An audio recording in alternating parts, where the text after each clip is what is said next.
everybody, it's John with Humane Innovations. So in this video, I'm going to talk you through like some troubleshooting type tips for the trap trigger system, the most common issues.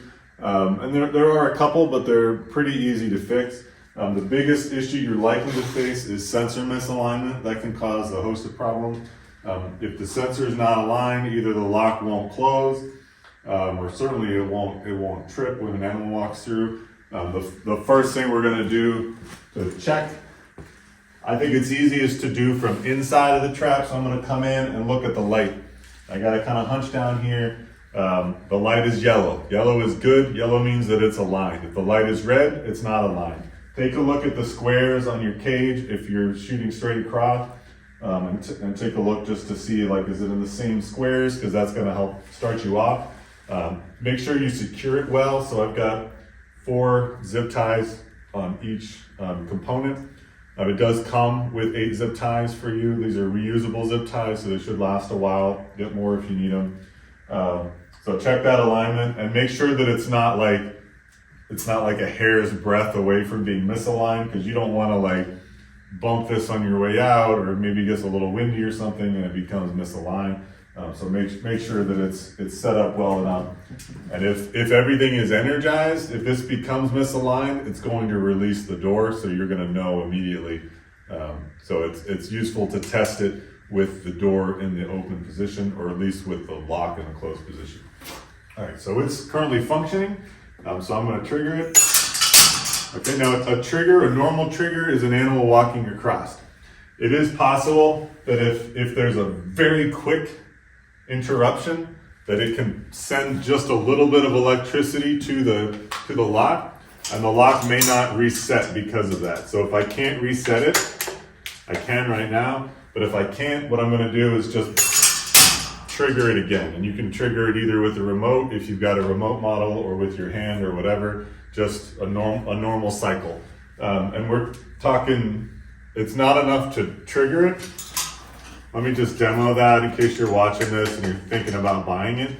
Like, that doesn't do anything. So if a dog's tail just kind of brushes, if a dog walks in front of it, I missed the first time, it triggers. But what can happen is that the dog is walking back and forth and it's getting different amounts of electricity to the unit that it may not reset. I haven't seen an issue where the unit won't release, because what it wants to do is spit this thing out. So it's either going to spit it out or it's not.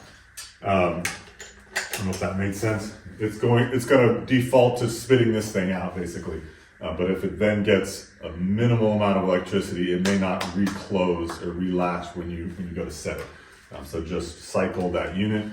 The other problem that you're most likely to encounter is forgetting to turn off the remote control. So if I trigger this, so the remote we're selling right now, it's got a switch on the side, and we're going to press the on button. That's going to trigger the trap. So right now, because I pressed the on button, there is power going to the lock.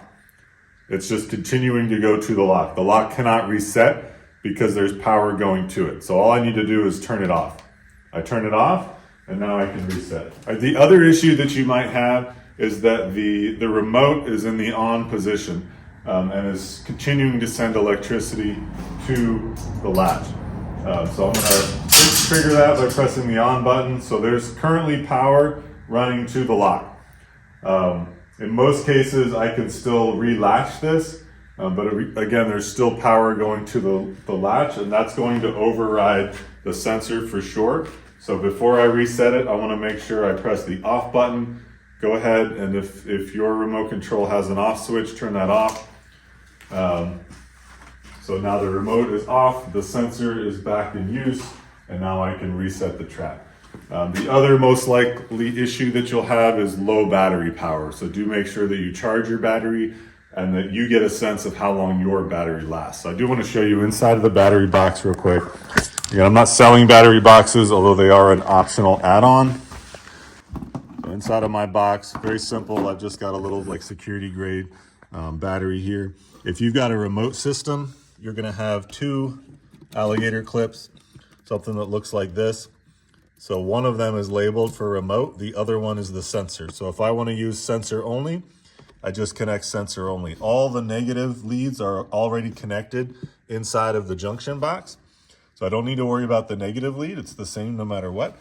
And then if I want to use sensor only, I just connect that. And if I want to use both, then I'm going to connect one to the other. Depending on what kind of battery I have. If you have a nice big terminal, then that's fine. This is hard to do with one hand while holding a camera. But now they're both configured together. So that's how you decide. If you want to use remote only, obviously you connect just the remote only.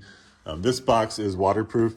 There shouldn't really be a need to open that unless your remote loses communication. You can reset the remote and you'll need to open that in order to do that. The other somewhat unlikely but possible issue.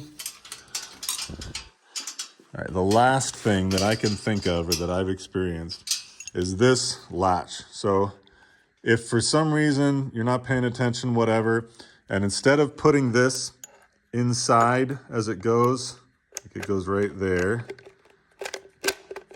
Okay, so that's in place. That's how it's supposed to be. Let me go ahead and trigger it. It's going to spit it out.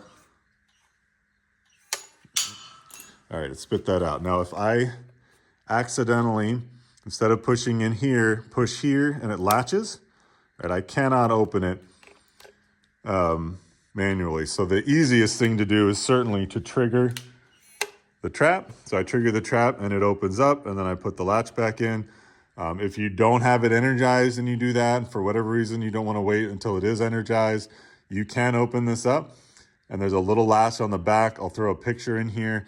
You just click that. There's only one possible thing you can do inside of this box. There's one little latch on the bottom of the lock, and that will manually release this. But again, if you just energize it and trigger it like normal, that will fix that problem. So those are the only issues I can think of. But if you have any kind of problem, just give us a call or send us an email, and we definitely want to work with you to sort that out. This certainly is not a beginner tool. It's an advanced tool. Do be careful when you set it. Make sure that your wires are as secured as possible. The wiring loom is an optional upgrade. We do charge extra for that, but you can do that. It's not hard. I've just got electrical tape holding it in place, and it's like, it's not that expensive. You can definitely do that. Add in some zip ties, electrical tape, whatever, to keep it on. Protect your wires. I would connect them to the cage, keep them out of the way. It's less of a visual for the dog. Bury your wires, like put some brush there, put some leaves there, like something, just make all that kind of disappear. Camouflage is nice because you don't want the dog thinking about any piece of the trap. We want this thing to be as invisible as possible. We just want them thinking mostly about whatever we're using to lure them in here. Ooh, food. We don't want them thinking about what's that weird thing over there? What's this dangly thing? What's this thing blowing in the wind? So use caution when setting up. All right, so these are the trap triggers, and this is your technical walkthrough. If you have any kind of issues, again, please just get in touch. Thank you.